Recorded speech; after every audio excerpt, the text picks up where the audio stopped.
Hello and welcome. My name is Jessica Hilburn Holmes. I'm the Executive Director at the Philadelphia Bar Foundation.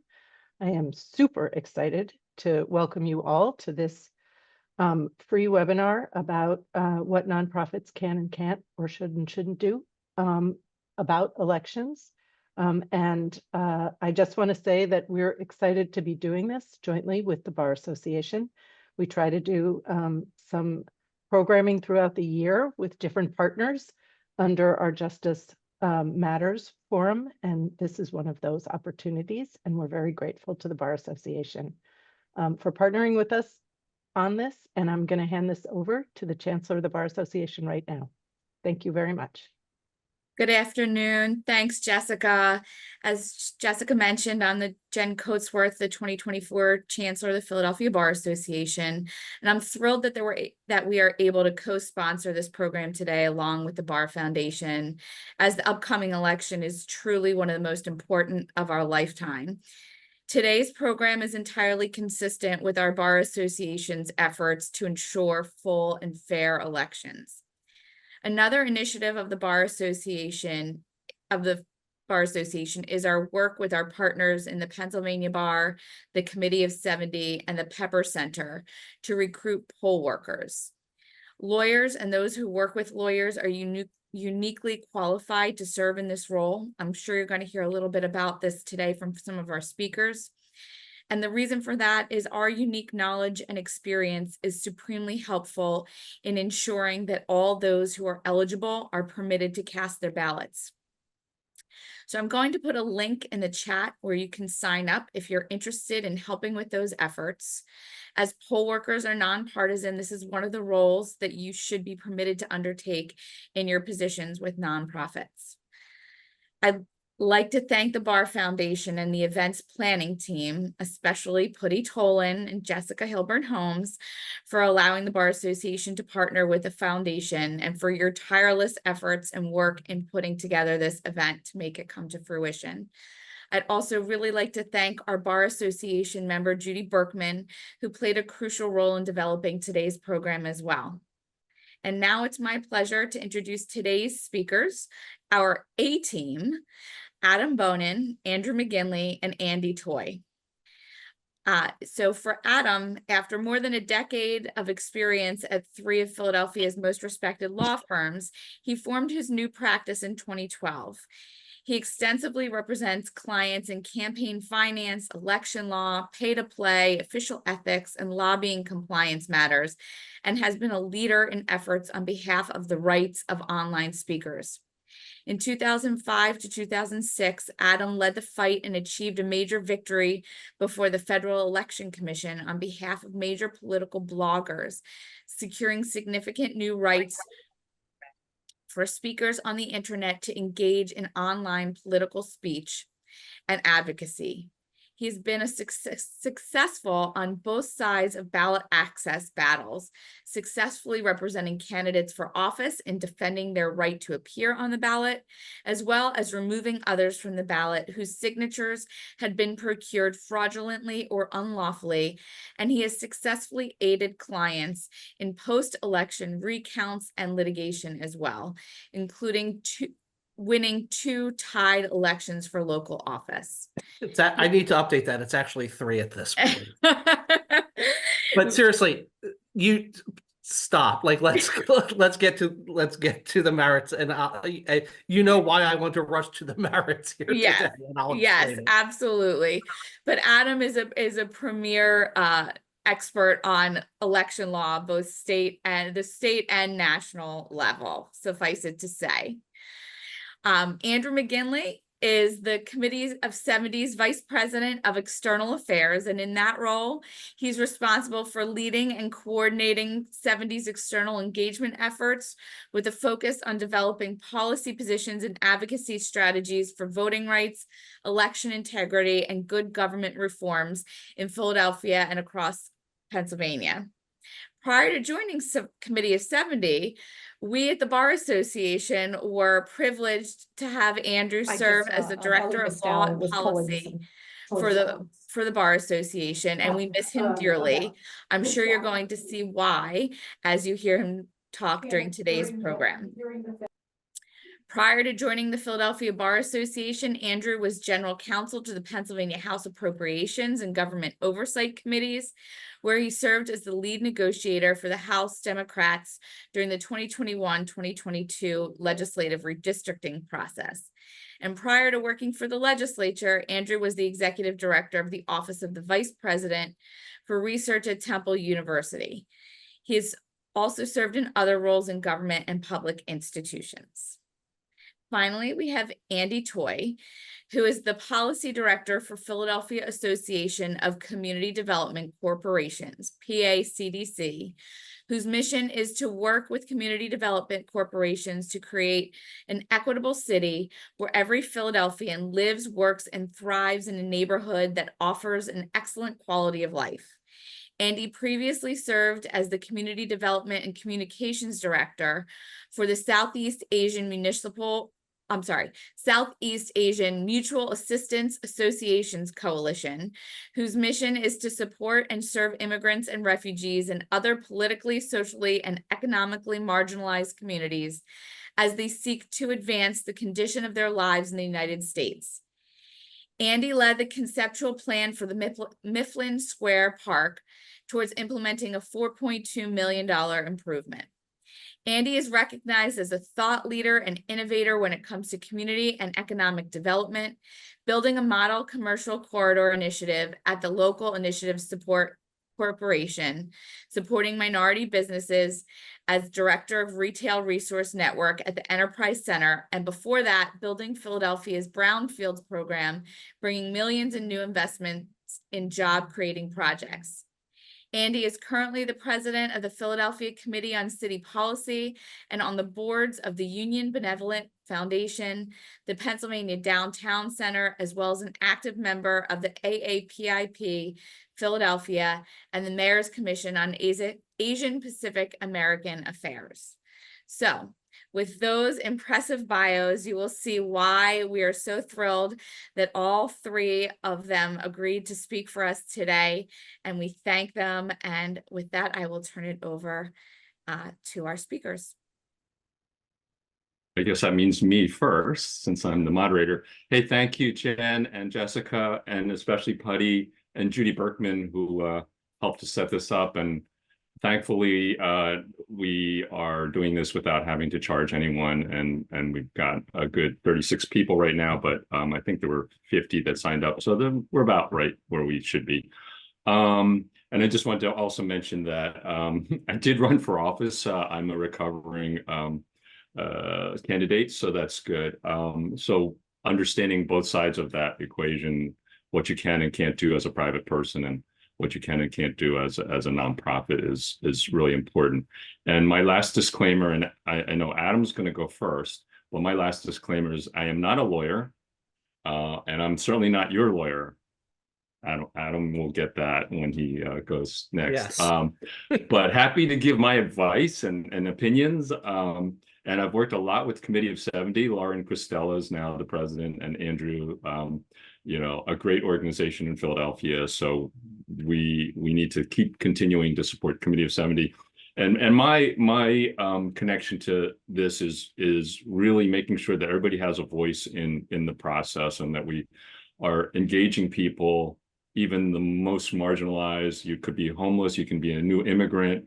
As long as you're a citizen of the United States, you have a right to vote, and not just a right, but a privilege and a responsibility, I believe. So it's really important that we get people out to vote, especially in Philadelphia, in an important election where our voice is even more important, actually, than and our vote counts more, actually, in this election in many ways.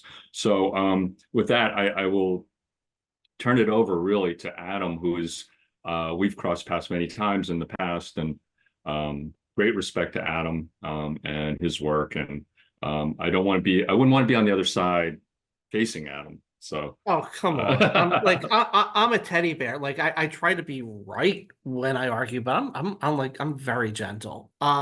Listen. Anyway, thank you everyone, Adam, Andrew, and the Bar Foundation for doing this, and certainly what what you guys could take away as nonprofits and others is really important to get that information out there. And I see CMAX, Will is on the call as well. So thanks for coming, Will.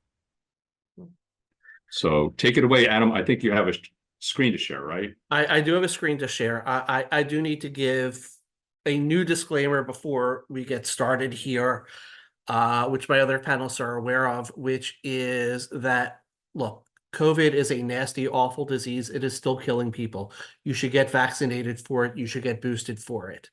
I cannot, however, recommend getting a booster shot the day before you are giving a presentation that you were looking forward to giving. I'm kind of at 40% right now. But you know, God willing, this PowerPoint will pull me along, as well as just the excitement of getting to talk about this important stuff. Seriously, get vaccinated. Just, oh boy, this don't feel good. Okay, let me get my screen up. And yeah, I would definitely say put questions in the chat. I will answer them. You know, let's get through the presentation first. I know Andy may have some questions along the way, but let me try to get through this before we get to, and then Andrew's presentation before we get to Q&A. So as he said, my standard disclaimer for all these things, I am a lawyer, but I am not your lawyer. This isn't an attorney-client conversation. I'm not giving you legal advice. Please don't sue me. My malpractice insurer would want to make sure that I said that. What we're going to talk about today are 3 levels of restrictions, and mostly focused on the first one, which are restrictions on political activity that are applicable to all 501c3 organizations. I'm also going to talk a little bit about the end about restrictions on C3s that receive federal funding, as well as C3s who are receiving funding from the Legal Services Corporation. If you're in that last bucket, God willing, you're at the last presentation that a few of us were involved in. So I'm not going to talk too much at length about that other than to say it's a thing. The other thing I just want to clarify from the top, because I know that not everyone here is a lawyer, are the differences between 501c3 and 501c4 organizations, because they can be easily confused. 501c4s are, as you can see, they're public policy organizations, they're action organizations. They can engage in unlimited lobbying, they can engage in some partisan political activity, but that stuff can't be their primary purpose. Their primary purpose has to be something in terms of advancing public policy issues or social welfare issues. And contributions to those organizations are not tax deductible. We're not going to be talking about 501c4s today, but I just want to make sure that we have this distinction clear. But we are going to be talking about our 501c3s. These are charities and foundations. They are limited in their ability to lobby, and they must remain strictly nonpartisan in their actions. In exchange for those restrictions, they can receive tax-deductible contributions. So, hold on. So, for example, when we're talking about the kinds of partisan activity that 501c3s have to avoid, they can't endorse candidates. They cannot spend money to promote or oppose particular candidates. You can criticize or praise elected officials who happen to be candidates, but it should be consistent with what you're doing in non-election years when you're not on cycle. When they're not on cycle. So, if you are not in the habit as an organization of talking about elected officials, right now, are we down to 30 some days before election day? Yeah, we are. You're like, yeah, don't start now if it's not something that you regularly do. And when you do criticize elected officials, it's got to be for policy reasons. If you're a 501c3, you can't talk about their character, for example. It has to be speech that relates to the public policy issues that you as an organization are generally involved in. You can't engage in issue advocacy during an election year unless there's clearly a non-electoral purpose to what you're doing. You can't suddenly start talking about issues that aren't at your core and that you don't talk about regularly just because we're now a month away from voting and you want to get them before the public. What you should be doing should be consistent with your overall and regular mission. Yeah, this applies to external as well as internal communications. You shouldn't be using your 501c resources to strategize around elections. That should all be off duty, off campus, different email addresses in your private capacity. And when it comes to violations on stuff like this, there is no de minimis exception. Look, the IRS is not super duper aggressive on this stuff right now, but in terms of what they can enforce, there, a little bit is bad too. It's not just, full-throated partisan. So really try to be careful in observing these lines. This Just is a all quick limited. note. Yeah. Just a quick note from the nonprofit side. We do track when most nonprofits are doing very little or no advocacy, so it's not really an issue. But if you are, you should be tracking it. And if you go over a certain amount, actually there are certain requirements that you have to actually report. And as a 501c3, you're allowed to do a certain amount, but you have to track it. Yeah. Yeah. So this all goes back to Lyndon Johnson in 1954. He had the primary election earlier that year against a weak opponent who was supported by two local oil barons who spent their money through 501c3 organizations to oppose Johnson. About a month after he won the primary, Johnson came to the floor of the Senate, introduced an amendment without conversation, without debate, without much of anything that, only managed, 5 little paragraphs on, I think it was page A17 of the New York Times that day, that, forevermore since that date, has prevented 501c3s from influencing or intervening in any political campaign. This was just because of Johnson's retributiveness as senator. So what does it mean for a 501c3 to be intervening in a political campaign? And the language the IRS uses is campaign intervention. It's a multi-factor test.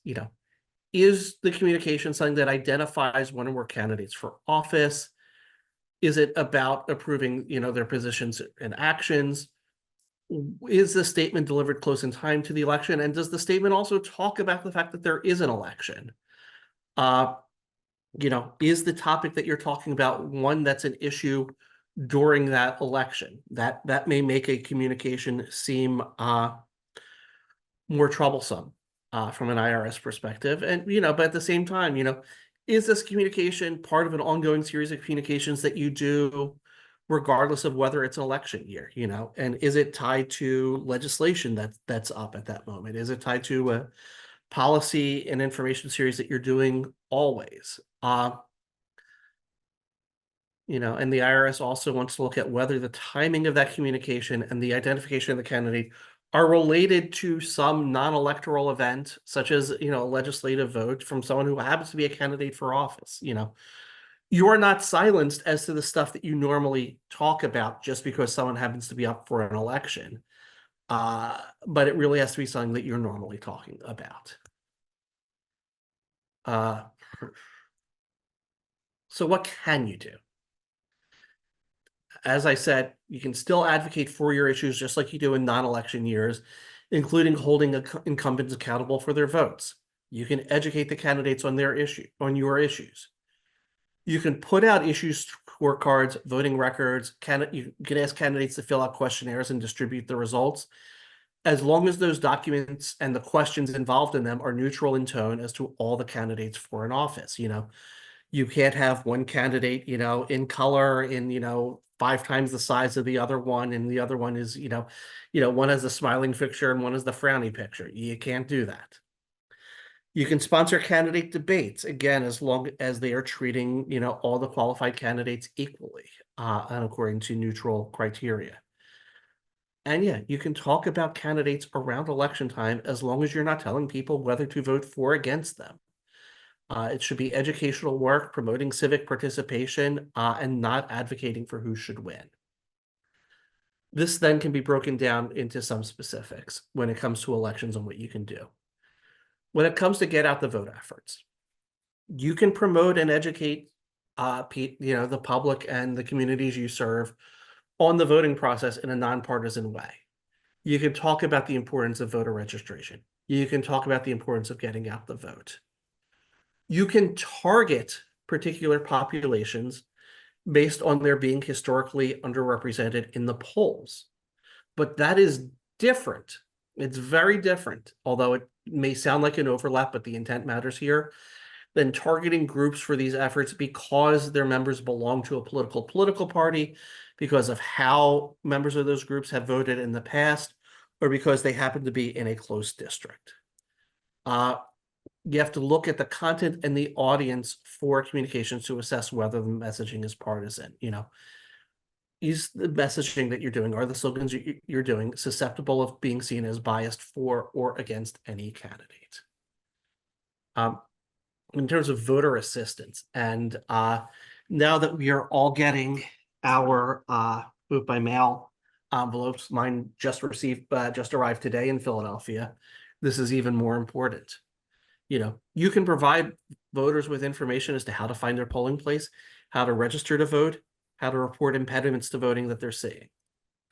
You can give them advice on how to successfully and properly complete, assemble, and return their mail-in and absentee ballots. You can't advise them on who to vote for, obviously. You can provide language assistance in understanding what's on a ballot for those languages which are not contained on the ballots that people are seeing. You can serve as designated agents for voters, and this is something that I've been personally involved with for years, to help voters with disabilities who need assistance in voting by mail, including delivering a completed ballot to a mailbox or drop box, or helping voters in emergency ballot situations to get their applications in and to successfully vote. There are programs, for example, at many of the regional hospitals in Philadelphia, at Jefferson, at Penn, and others, for patients who didn't expect to be in a hospital by the time they got to election day, hadn't applied to vote by mail, but who still desperately want to vote. There are processes in that last week before election day to enfranchise those voters, to get them emergency applications, to bring them to the Board of Elections, and to bring the ballots back to them. These are absolutely laudable things for 501c3s to be involved in. If you receive federal funding, if you receive certain types of federal funding, such as community service block grants and Head Start, that funding falls under the Hatch Act. You can't do voter registration and get out the vote activity with those grant funds. If you are a nonprofit grantee of the federal government, you can't be reimbursed out of a federal grant for your lobbying activities or political activities unless you're authorized by Congress. This is among the many restrictions on lobbying activities for 501c3s, the scope of which would go way beyond our timing here. But look, as a general matter, if you've received a federal grant, if you're under a federal contract, you have to use those funds for the purposes and the programs for which they were intended under the statutory scheme and under the grant and contract agreements that you've signed. If you're a grantee of the Legal Services Corporation, if you're involved in the provision of civil legal aid, there are even more restrictions on what your entity can do. As I said, that's a presentation I've given before. I wasn't planning on getting into the details here today because I don't know that such grantees are here, but it is an important issue to be aware of. That's what I've got for right now. I see that there are some questions in the chat, and I don't know, Andy, if we should look at them now or, oh, no. Okay, no, there's nothing that's a question right now. Dane, thank you. That's what I've got. And I think, Andrew, well, Sure. I see the floor. I think, Andrew, do you want to add to this? And then we can take some questions out. How about that? Sure, that works. We'll do it that way. I just want to say that Adam Bonin at 40% is better than most of us at 100%. A big admirer of all the work that he does. I am also a lawyer. I am also not your lawyer. And I promise you, you don't want me to be your lawyer. I am not that kind of lawyer, as I like to say. But I'm with the Committee of 70. So for those who don't know our organization, we were founded in 1904 to really combat corruption and focus on election integrity here in Philadelphia. So we've been doing that work for 120 years. We've played an important role in a lot of the different reforms that have gone into place in Philadelphia, including civil service reform, campaign finance rules, and we continue to seek to reform areas of government. We are focused on a lot of different issues right now, but most of our attention, truthfully, of the organization, we are a fairly small staff, is focused on the election. We work very closely with our city commissioner's office and often serve as a conduit between the commissioners and the public. And at the end of the day, we want every eligible voter in Philadelphia to vote, be informed when they vote, and vote with confidence. And so we take a couple of different approaches to doing that work. And then I want to talk about some of the things you can be doing as leaders of nonprofit organizations. So the first thing we do is we try to help explain the actual election process. And many folks have a lot of questions, especially in the last couple of election cycles. Reforms or changes that went into place in 2019. Obviously, the mail-in ballots had a huge impact in 2020. A lot of that was new. And we try to explain that process to the public so they understand what's actually happening. And we have to, provide them the information that they need regularly. This isn't just a, run up to the election cycle. We like to remind folks it's basically an election every 6 months. So this work is continuous. And one of the things that I think a lot of folks struggle with is when we talk about elections, so many of us here, this is the most important election of my lifetime.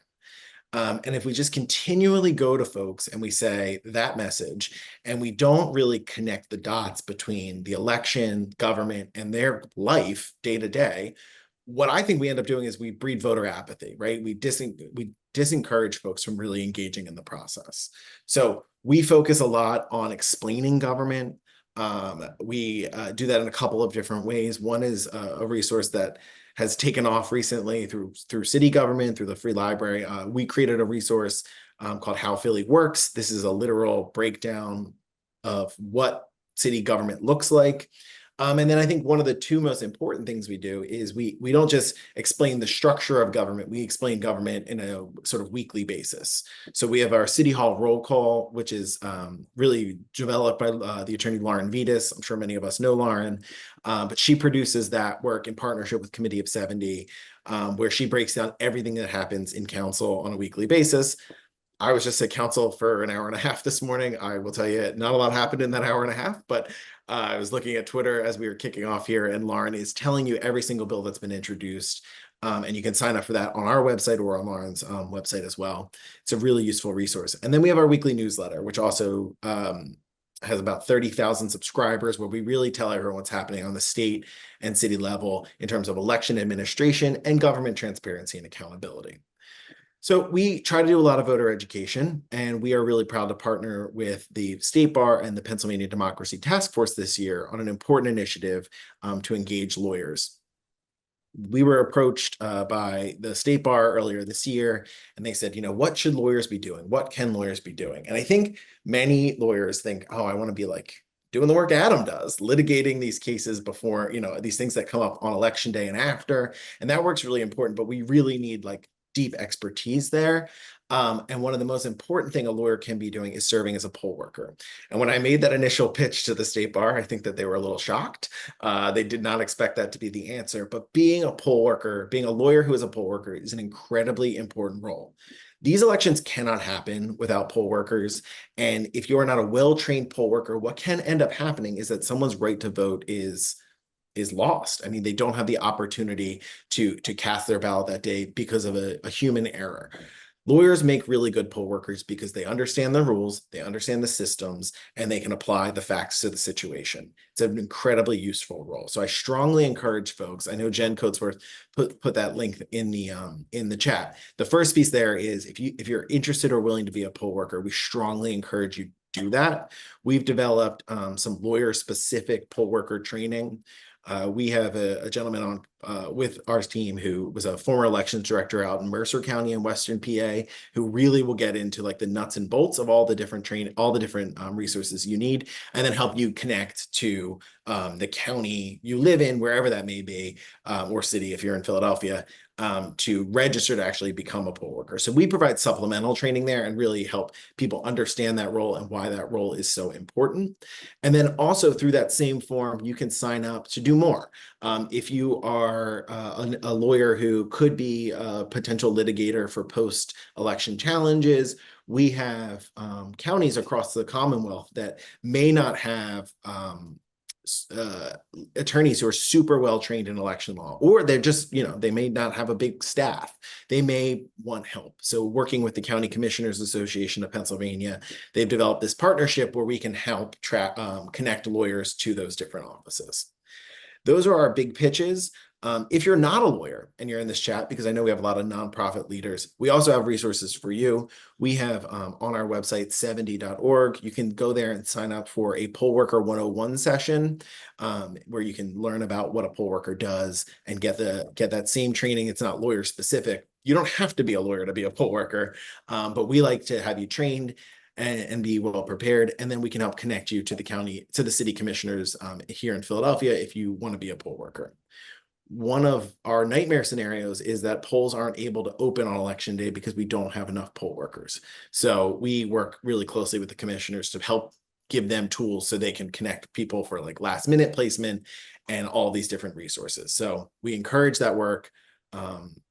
We encourage you to get involved in that work. And then finally, I feel like I've talked for a long time, we have our We Vote program. So if you are a nonprofit organization and you are interested in providing that nonpartisan material that Adam talked about, anything you provide really needs to be nonpartisan, that's where we come in. We don't expect you to be an expert on all of the ins and outs of mail-in ballots and deadlines and all of those different details. But if you become a We Vote partner, we provide you with those resources. So what that looks like is it's typically you agree to be a partner, you give us a staff contact, and we provide you a weekly email that you and your team can determine how to distribute that material internally, but gives you factual, nonpartisan information about the elections, about deadlines, about all of those different pieces. So you don't have to spend time away from the important mission your organization does, tracking all that information out and developing those resources. So if you're interested in that, you can drop a message here in the chat and I can follow up with you. I'll put my email in the chat. You can email me directly as well, but that's a great opportunity. We have 199 partners as of today. You can become our 200th partner. We really encourage it. And I would say those are my main things, and then we can get into some questions if that works for you, Andy. Yeah, that's great, Andrew. I would also recommend if you could put it in the chat, the How Philly Works links, because those little packets of information are really helpful for people to understand how their government and how things get done in Philadelphia. It really does, I think, empower people to actually understand how the city works for them. And I appreciate what you just said about earlier about, the election isn't every 4 years, the election's every 6 months. There's something going on. We can't just not pay attention to people for 4 years and then say, oh, by the way, there's an election coming. It's the most important election of your life. And this may be actually, but aside from that, it is important that we engage people and there is a practice of engagement that people have, not just, oh, when they see something on TV or something. And I'm going to put it in the chat as well, just for people to know. We have a luncheon event at PC, the Philadelphia Committee on City Policy, coming up with the two of the city commissioners, featured Omar and Seth. And shout out to Seth Bluestein for really pushing for more language access in our voter materials, because not everybody who's a citizen has English as a first language. And in order for us to really reach people, it's important that we reach them every way possible. And language is definitely really important for, especially for newer Americans. So if people have questions, they can put them in the chat. I have a few I could start with. Maybe that will help the conversation. There's Will. Yes. In terms of Adam, what you said about people helping other people to put in their mail in their ballots or put the ballots in the drop boxes. We hear about harvesting something called where somebody gets a whole bunch of people and they come to somebody's house, I guess, or they go around and get ballots. But I don't think that that's the way it should. That's not the No, norm. no. I mean, And that's we have to be like, careful about that as nonprofits, that we're not doing that. no, I mean, look, each voter needs to have applied for and filled out their own ballot. They can designate an agent to bring them back for them. If these are voters who are disabled and not able to get to a mailbox or drop box on their own. There are things which members of a particular political ideology try to encompass as ballot harvesting, and these are not things which actually happen in Pennsylvania. I don't want to get too much into the partisan weeds, but there are a lot of checks in place to make sure that voters can only apply for themselves using information which is unique for them to obtain an absentee or mail-in ballot, and then to make sure that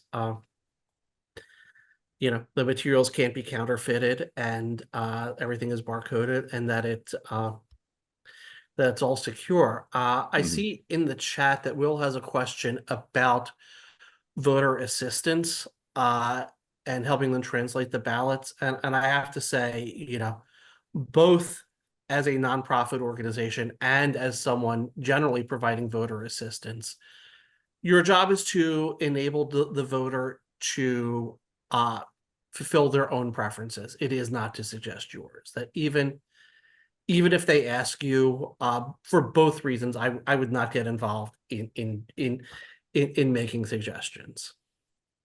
Yeah, I think especially if you're on duty per se, that you're working as a staff person at that moment.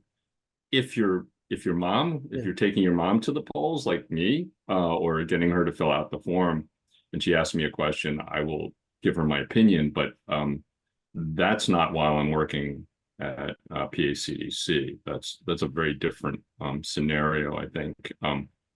Yeah, We've had people ask that question though, as nonprofits, who should I vote for? And we're like, oh my God, we can't really tell you. Adam, you mentioned the designation. So for clarity for folks, if you are voting by mail, you fill out your ballot and you drop it in the mail, great. You cannot legally put anyone else's ballot in the mail, correct, Adam? Not without a designated agent form. Yep, so you have to complete a form. The voter, I'm sorry, has Well, to both of you have to complete the form. Yeah.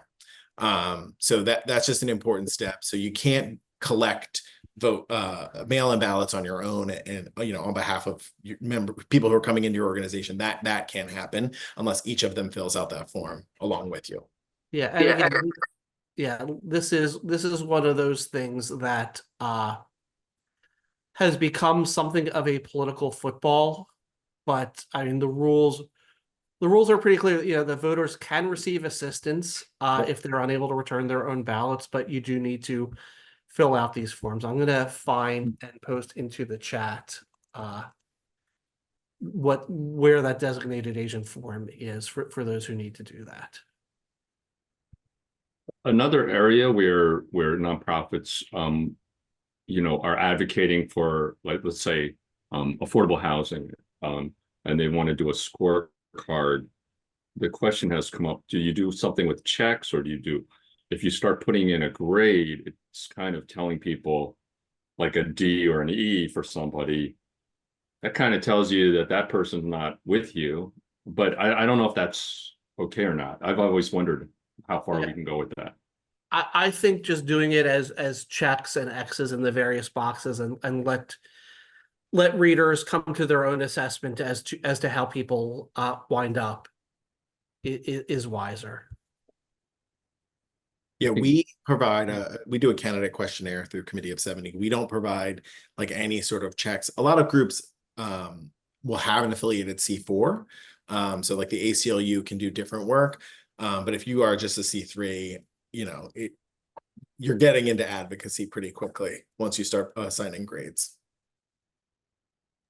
Yeah, kind of Danita, I think, is asking other examples of that. where advocacy might cross the line, or lobbying as percent? Yeah, I mean, if you were to, if you were to talk about a candidate for office as being a bad person, if you were to be an organization that never speaks out about public issues and candidates. I mean, let's, like, if the Red Cross, I'm just thinking of someone who, like, I think of as like never getting involved in this stuff, like suddenly started talking about in 2 weeks before an election, which candidates were good on healthcare issues and which ones weren't, and they never engaged in that kind of public advocacy before, that would be problematic for them.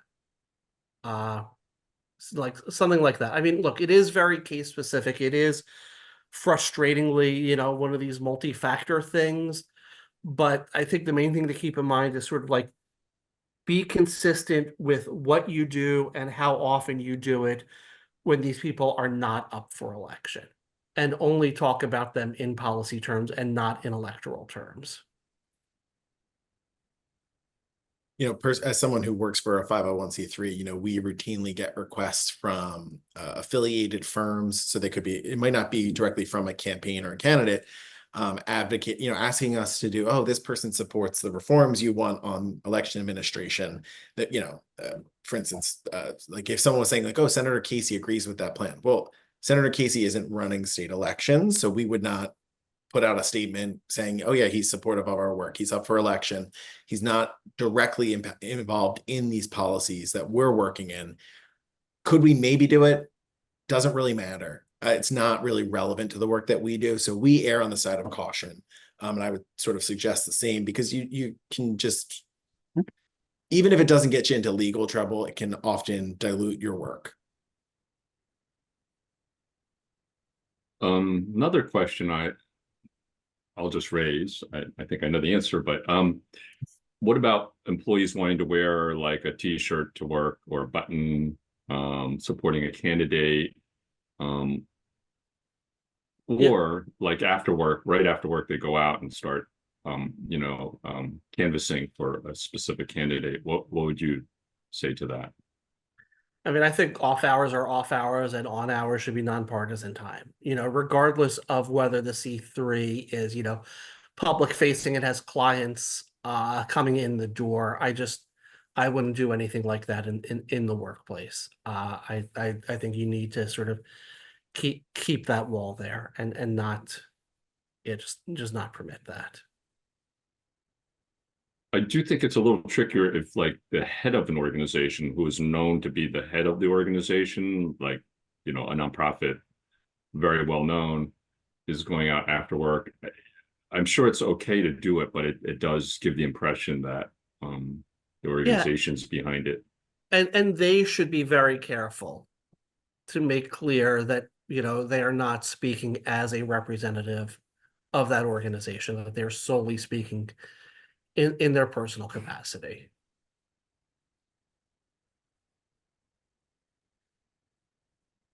Other questions? I see my friend Emma's here. Emma, tell me what I've gotten wrong. Adam, you're perfect as always. Oh, come on. Come on. Wow. Nobody says that to me. What about voter protection at the polls? Because there are partisan groups that are doing it, and there are nonpartisan groups doing it. CMAC, we used to, and still do, put people at the polls, and are they allowed to go in? We've had arguments at the polls about, like, can I go inside and look, or do I have to stay outside? I'm happy to handle that first. I want to sort of distinguish two things. First of all, sort of like, as an organization, you should only be sending people to do the nonpartisan work, which commits people to being outside of polling places. The rules around poll watchers are such that to be a poll watcher and to be allowed inside polling places, you have to be appointed by a political party or candidate for office. And so as such, you are going to be restricted in those organizations, but there are a lot of valuable things that 70 and, and the nonpartisan coalitions for voter protection do. I mean, these are absolutely essential organizations. I do work on the partisan side for this, and this is the sort of thing that, off hours, not using resources, not on, a paid work day, but if you're taking election day off as a vacation day or whatnot, we'd love to have you. Yeah, I echo what Adam said. On the poll watcher role, we've developed a training as well that you can sign up for on our website for poll watcher best practices to do that work. Poll watchers, because you are designated by a candidate or a campaign, are not really nonpartisan. So it's different than a poll worker, which is truly nonpartisan. And I will say, while Adam does a lot of that partisan work, I think organizing voter protection programs through that, as someone who volunteered for that work in the past in my personal life before I worked for Committee of 70, no one was ever trained to say like, oh, what party are you registered for? Who are you voting for? It was simply, I'm having trouble tracking down my mail-in ballot. Can you help me find it online? Can you help me make sure my vote got cast? That kind of thing. So that work is technically partisan, but thankfully, a lot of those organizations. And then if you want to do, sign up for that nonpartisan voter protection stuff, ACLU, League of Women Voters, would be your best option. At 70, we no longer, I think in the 70s, we ran some of that work. We no longer do that. Yeah, I mean, I want to like strongly agree with that. That sort of like it is always our position, even in the partisan work that I'm involved in. We're there to help every voter. We don't ask what party you're voting for. I remember we had a situation in 2018, back when emergency ballots had to be approved by judges, that it was a mom who had come into court on election day. Her daughter had been involuntarily committed a few days before because she had experienced a drug-related mental health issue. But by Tuesday morning, she had cleared up enough that she was like, oh my God, it's election day. I need to vote today. And she came into the courtroom. She had the application there. I would never dream of looking up that voter to find out what party that they were going to vote for. You want to enfranchise everyone. That's what democracy is about. Yeah, just a couple thoughts. One is at CMAC, we actually had a letter from the law department saying that we were allowed, because there had been a legal action, we were allowed to go into the polling places to observe at times. That was very unusual. That's very unusual, Yeah. but there were issues. That's right. Yeah, that was South related to Philadelphia. a particular settlement with the city, if I remember, with regards to language access issues. Yeah, but let's say you're a nonprofit person, and like one of your clients comes and says, I just need help, going into the polling booth. Can you help me? You should be able to, right? There shouldn't be somebody at the polling place saying you cannot go in with Mrs. Jones, because No. Look, any voter who requests assistance to fill out a ballot has a right to that assistance. It just, the assistor can't be an employer, your employer, or if you're a member Right. of a labor Unions. union, Unions. someone in the management of that union. Other than that, you can ask anyone you want. Right. That's helpful to know, because I think sometimes, especially with language access, people want to, they may not know everything. Like the question may be something that they're unfamiliar with. So questions. Other thoughts, other questions?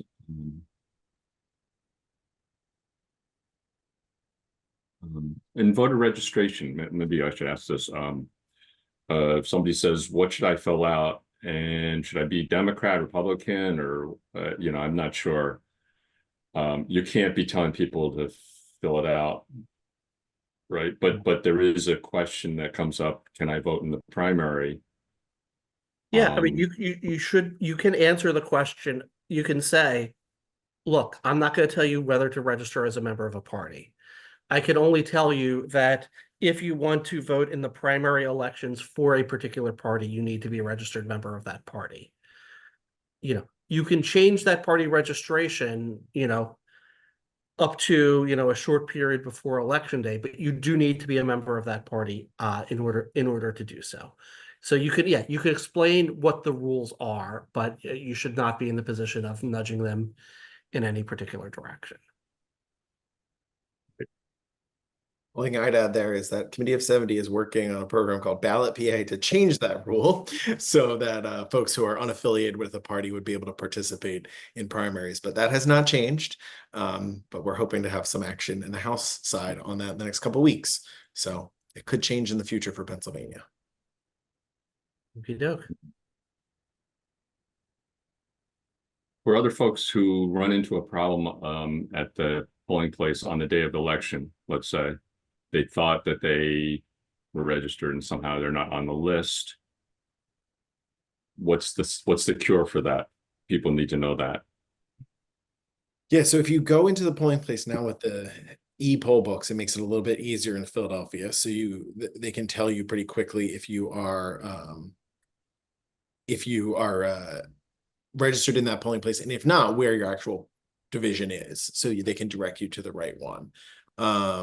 You may be able to, Adam, do you want to talk about provisional ballots as a Oh backup? God, this Yeah, week. Sorry. Yeah, no, there's been a little bit of litigation over provisional ballots in our Commonwealth in the past month or two.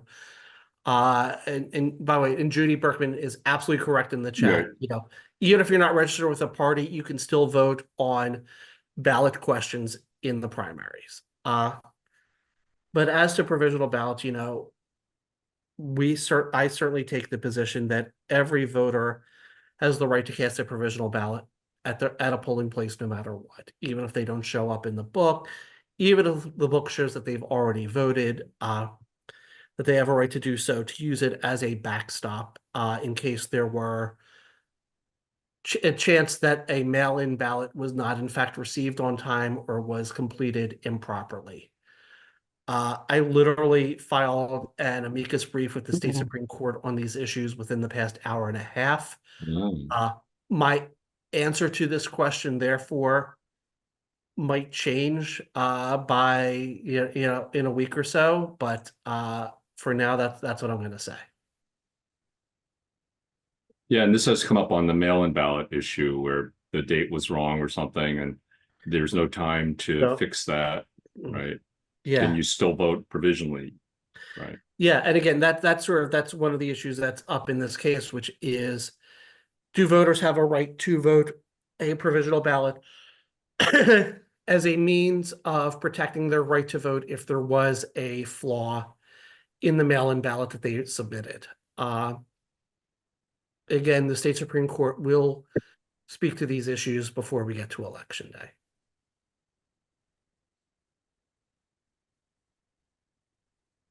There are nonprofit questions. I see some nonprofit people here.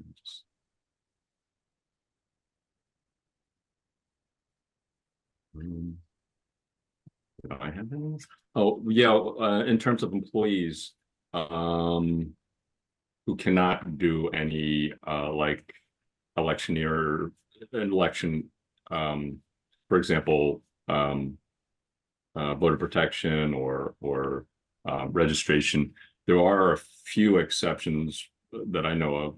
Like we had a Vista who was not allowed just by their position and who paid them because they were federally funded, and so they were acted out.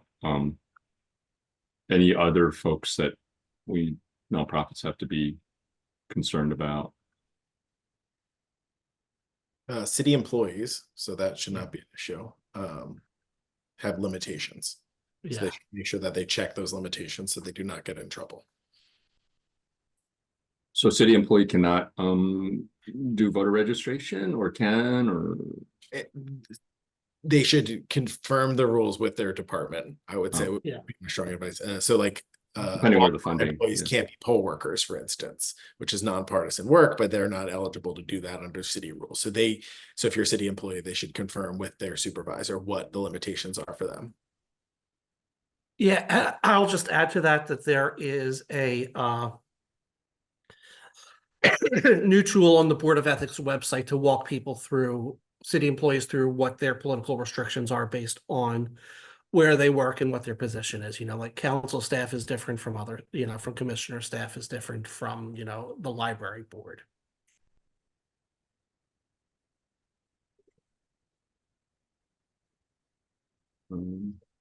Excuse me, Andy, I'm sorry I'm not in the chat, but I know that, Adam, you mentioned about hospitals and about the designated representatives. Can you also discuss how that may affect people who live in an assisted living residential program or a home? Yeah, that's an issue that's been subject to some litigation in the outer counties lately. We think that the designated agent forms are pretty clear at this point, that one person can serve as a designated agent for all the residents of a facility, that they're considered to be one household for those purposes, and that they don't, that 100-member, resident facility doesn't need to find 100 different people to deliver their envelopes. Obviously, look, also the earlier that people receive their ballots and vote their ballots, the more of a chance there is to just use the mail to safely and securely return your ballots, which may eliminate some of these designated agent issues. But the closer you get to election day, obviously, the riskier it can be to not use a drop box or direct return to the Board of Elections. Julia Shepard from Ethics and Matthew Tharakan have shared the important stuff from the Board of Ethics and the rules around city employees. You really bookmark it. These are, they want to help people comply with the law. Thank you. There's another question about churches. Churches, I mean, look, it's basically the same as other nonprofits. Promote the act of voting, organize people to vote. Individual church leaders can make endorsements in their personal capacities, but like it shouldn't be like part of the official church newsletter that goes around. There is, if one of the Andes wants to vamp for me for a minute, there's like this wonderful IRS guide that has like 17 different questions and answers for, does this constitute partisan campaign intervention? One of you talk. I want to find that and post it in the chat because it's a phenomenal document to use. I guess the question is a church of, not all churches are nonprofits though. So do they have to? Yeah.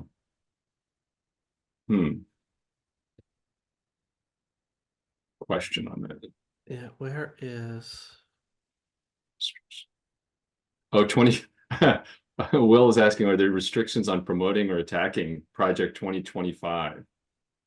Like the things that are in there that are crazy, can we say they're crazy or not?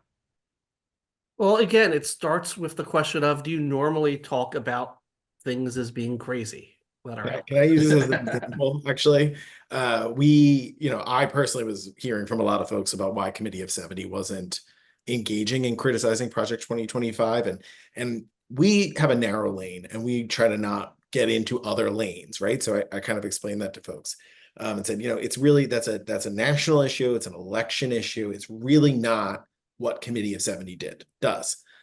Now, after getting some more information about Project 2025, we found out that there were provisions in it that sought to arrest folks like the former Secretary of the Commonwealth of Pennsylvania for her role in the 2020 election. That was where it was like, okay, now we're talking about attacking election administrators in Pennsylvania. That is where we said, okay, we can say something. So if that is part of our mission, election integrity and security, that is our direct work. So it's on mission for us. We didn't take some big swing against Project 2025. We talked about a specific provision. We explained the provision and we explained why it's problematic in our newsletter. We didn't spend money advocating against it or putting out ads or anything, but we did spend some staff time doing that.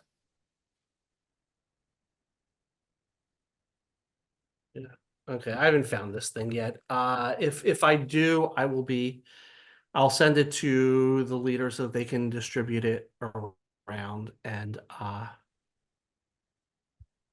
wait, is this it? I'm sorry. No, this is not the document I was looking for. If I find it, we will send it around. It really was a great document. Any other questions? I think we've covered a lot of ground here. Just we'll make sure that if anybody has another question, we don't have to go till 1:30. I think it goes to 1:30, but I was thinking it would probably be a little over an hour, which we are now. Yeah, no, we can stop when we're done. And then you can go back to bed, Adam. Excuse me, Andy, did you want to cover more about immigration issues with voting and getting out? Oh, yeah. Well, for those organizations that work in marginalized and especially immigrant communities, there's been talk about immigrants, undocumented people voting, and obviously that's a federal offense. When we were working at CMAC, we told people you cannot vote until you actually are a citizen. You cannot vote when you have a green card. And we saw zero. There was zero, we never saw anyone that tried to vote when they were not a citizen. So I don't know where that comes from. I know where that comes from actually, but I'm wondering any thoughts on that, Adam or Andrew? So has become a partisan talking point, I would say. So rather than like engaging in that, we talk a lot about the process of registering to vote and the verification process and the work that the Secretary of State has done to ensure that is not happening. Rather than engaging in like a partisan fight, we really talk about explaining the process. Yeah, and I think there was a problem with the motor voter registration at one point. They just said, "Art, would you like to register to vote?" rather than asking you if you were a citizen first. And then, but that's been fixed. Yeah, and it's funny, a lot of folks have attacked Secretary Schmidt has been on the receiving end of a lot of these attacks. He was one of the people who identified that flaw in the motor voter when he was the city commissioner, and sort of helped fix that with DOS. So that is the process within motor voter now is really clear.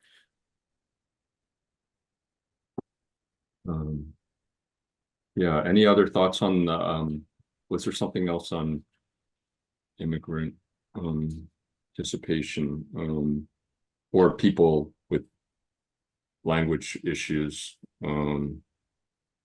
I know now the polling places, just for everybody's knowledge, I'm sure everybody knows this, we have the polling place, all voter materials are in Spanish and in simplified Chinese right now.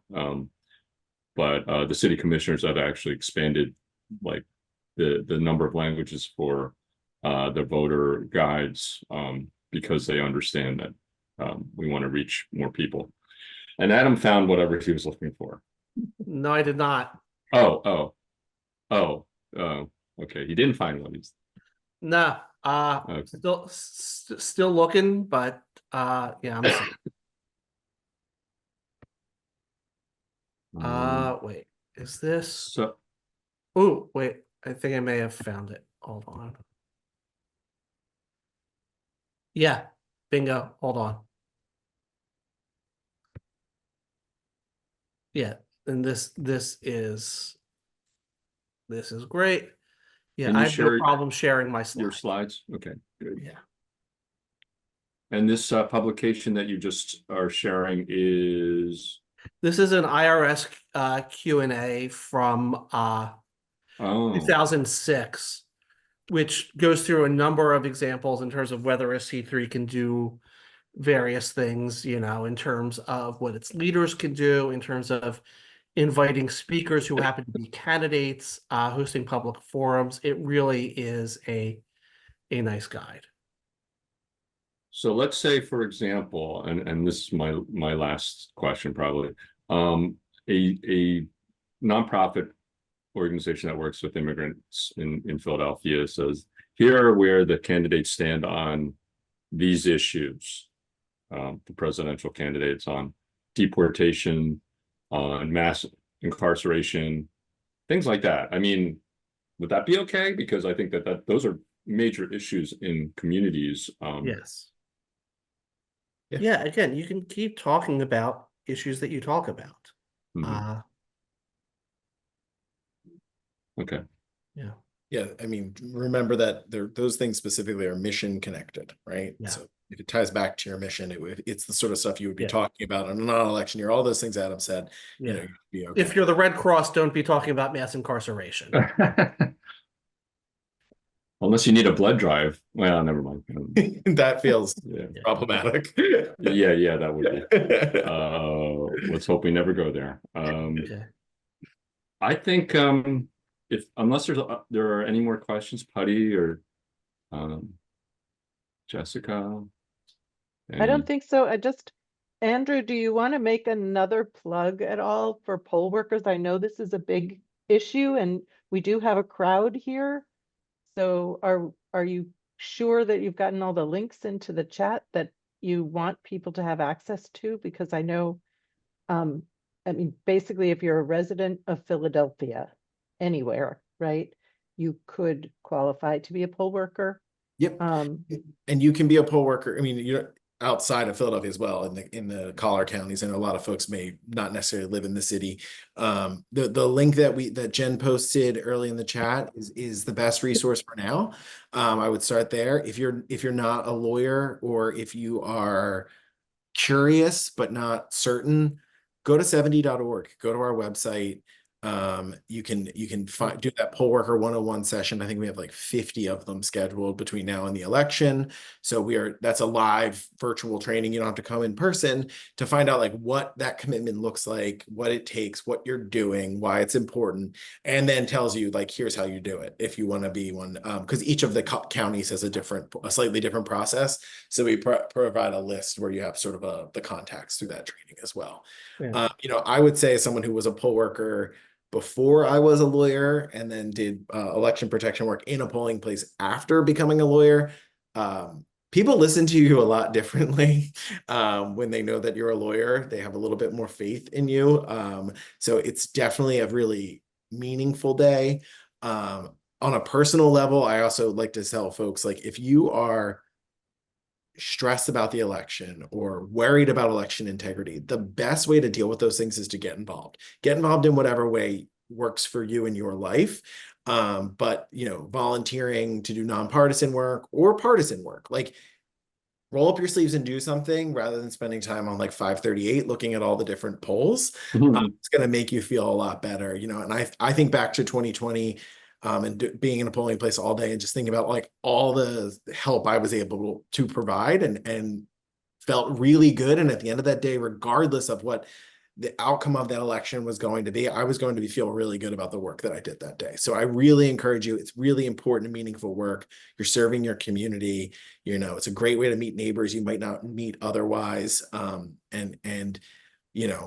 Thankfully, we don't have like a poll worker crisis like we were running into in 2020, but there's always vacancies. There's always opportunities to get involved, especially if you are someone who lives in Philadelphia and is willing to go to another part of the city. One of the areas of the city, Northeast Philadelphia, historically has not had poll worker shortages, but they have vacancies. And that's an area where like gaps have to be plugged. That's the sort of problem that could lead to polls not opening. So if you are someone who lives in another part of the city, but has the ability to go and spend your day in Northeast Philadelphia, that's a great use of time. And you can indicate that when you connect contact with whatever county or city commissioner you're talking to, you can say, I'm willing to travel. And I'm from Northeast Philadelphia. It's not a bad place, guys, I promise. And I'm a native of Somerton. I'm going to agree on that in the list. Oh, I didn't know that. Northwood, yeah. Yeah. Uh-oh. The last thing I'm going to say is that as a general matter, there are fantastic guides to all of these issues in terms of what 501c3s and C4s can do from a group called the Alliance for Justice, which is based in DC, and a program that they have called Boulder Advocacy. They have a number of one-pagers and manuals and guides that can help guide organizations in terms of what they can and can't say. And I strongly recommend using them as a resource. And I think I've used that actually. I know Boulder Advocacy. Just one more comment on the poll workers. I believe you actually get paid an extra amount if you have a second language capacity, bilingual. And those people are more, it's even more important that they are placed in the right places, because if you speak Spanish and you're put in a place where nobody's speaking Spanish, it doesn't make a difference. But you have to be willing to go sometimes to a place that's not in your neighborhood. So that's important. Absolutely. I think that's it. I think we're good. We'll Patty and Jessica, we'll send out information about maybe we can have some links as well, and definitely link to the, I guess, to this, the video, the actual Right. We'll yeah, distribute the Zoom. video to everybody who registered. We'll share Adam's slides and compile whatever resources are in the chat that can go out in the email as well. I really want to thank the three of you very much. This was incredibly helpful and very easygoing. And Adam, please feel better and go back to bed. Yeah, please. We need Thank you so much. Yes, we need I'm you. done. I'm leaving. I have enjoyed this. I'm leaving right now. Bye. Thank you all, and keep up the good work, and let's make sure this election is a great one, and get everybody out that can get out, because that's Exactly. most important. Exactly. Thanks, everyone. Thank you all Thanks for for your Thank you, interest. everybody. Appreciate it. Bye-bye.